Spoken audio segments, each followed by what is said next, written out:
as their libero. EAC in red, Perpetual Help in white.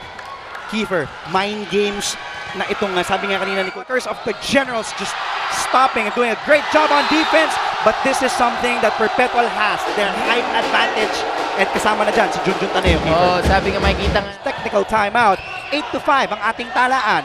They go to Mojica. I'm talking about EAC, well read by Manuel Doliente, the Ilocano middle blocker of Perpetual Help. Palmero. Free ball para sa EAC. A quick, rare quick that we see from a smaller EAC team. That was courtesy of Israel Encina. Recovery. Ganda ng habol ng EAC. Castel, binaon.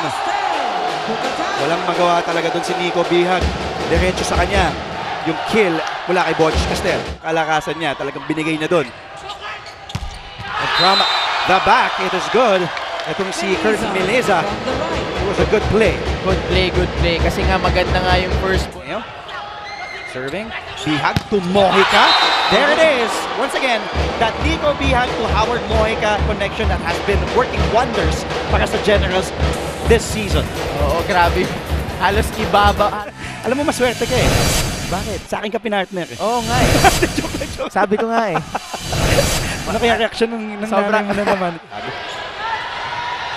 Oh, and Castel with the quick, and Bihag was late with that reception. Castel with another kill there. Even though EAC is the one spiking. Bad receive there para dito kay Taneo. May nabanggit mo, keep palo. Ganda naman ng dig doon. Ang EAC, di na nakahabol. Si Barbuco, kung maganda yung habol ni Aljon Barbuco kanina, di naman nahabol doon sa atake na yun. Katipay with that back set. Absede. Katipay to Doliente. Basang-basa ng mga malilit na blockers ng EAC. Yun ang pinag-usapan natin kanina pa, partner. Help. He is just legendary. 48.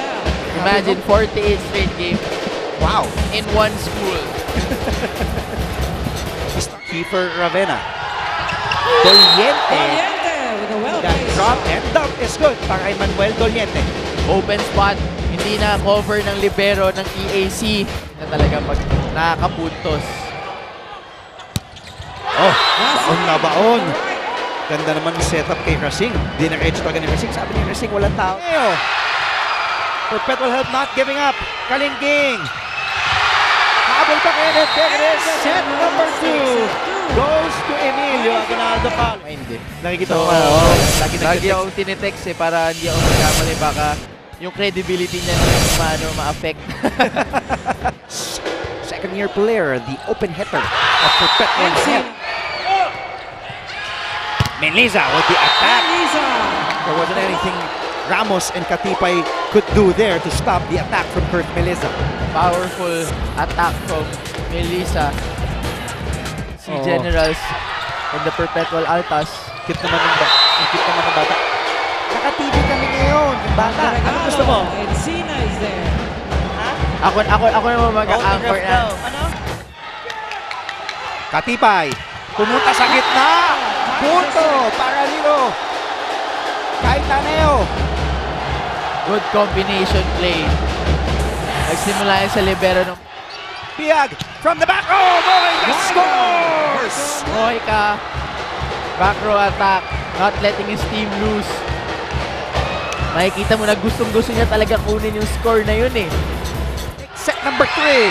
Baroy with a good receive. Katipay the back set.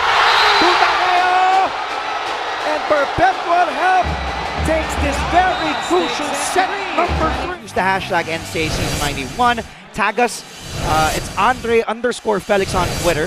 On Instagram, it's @Andre with stoppage by the blockers. Doliente. Oh, lumusot. Meleza through the block. Third time's the charm for Meleza. Sinigurado niya. Oh, good. Encina. There, Good tip. Encina partner playing the game of his life. Cross. Pumunta ulit ang EAC kay Mojica. Mojica. Down the floor. And he just rips it through there. The lead back to the Generals. Sobrang hirap bigyan ng free ball itong EAC kasi alam mo talaga. Malamang doon. Kaya pupunta ang EAC kay Melissa pumunta. Medyo off lang yung timing sa talon. Doliente And through the block. Doliente. 21. Nakalta serving, saving one. Dahil konting pahinga lang dahil grabe yung action eh. Back and forth we go. It is the final game of a best of 3 series. First game. And